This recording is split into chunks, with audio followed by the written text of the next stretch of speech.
Welcome back. Tonight, explosions were seen over Gaza as Israeli forces step up their battle against Hamas, and the IDF advances towards Gaza City. This comes as there's a push to help hundreds of Americans escape through that critical border crossing into Egypt. ABC's Melissa Adon has more. The night sky lighting up and flares and explosions seen as Israel says its military has surrounded Gaza City. Following more devastation in the Gaza Strip, children seen pulled from rubble. In southern Gaza, Palestinian officials saying more than 600 foreign passport holders have traveled through that critical Rafah border crossing into Egypt since it opened on Wednesday.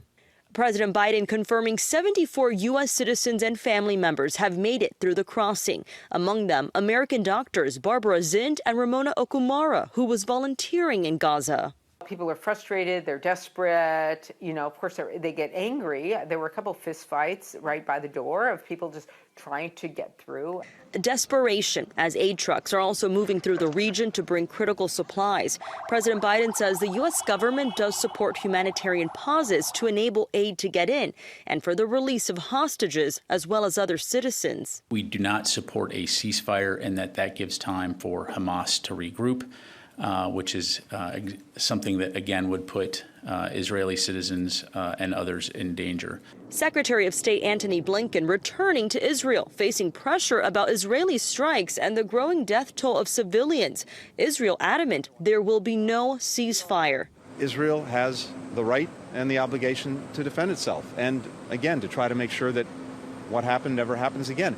But as democracies, the United States, Israel, other democracies have a responsibility to do everything possible to protect civilians. On Thursday night, the House passing a GOP-led bill to provide more than $14 billion in aid to Israel. But Majority Leader Chuck Schumer said his chamber won't even take up the bill. The White House has also threatened to veto it. Melissa Adon, ABC News, Los Angeles. Hawaii U.S. Senator Brian Schatz, a member of the Senate Foreign Relations Committee, today released a statement saying, in part, a mutually agreed upon humanitarian pause is the only way to deliver adequate aid to those in need, create space for negotiations for the release of hostages, and chart a path forward that protects civilians. To achieve a just and lasting peace, we must redouble our efforts to get back on track to reach a two-state solution. And make sure you stick with KITV4 for continuing coverage of the Israel-Hamas war. We'll have the latest on air and online at KITV.com.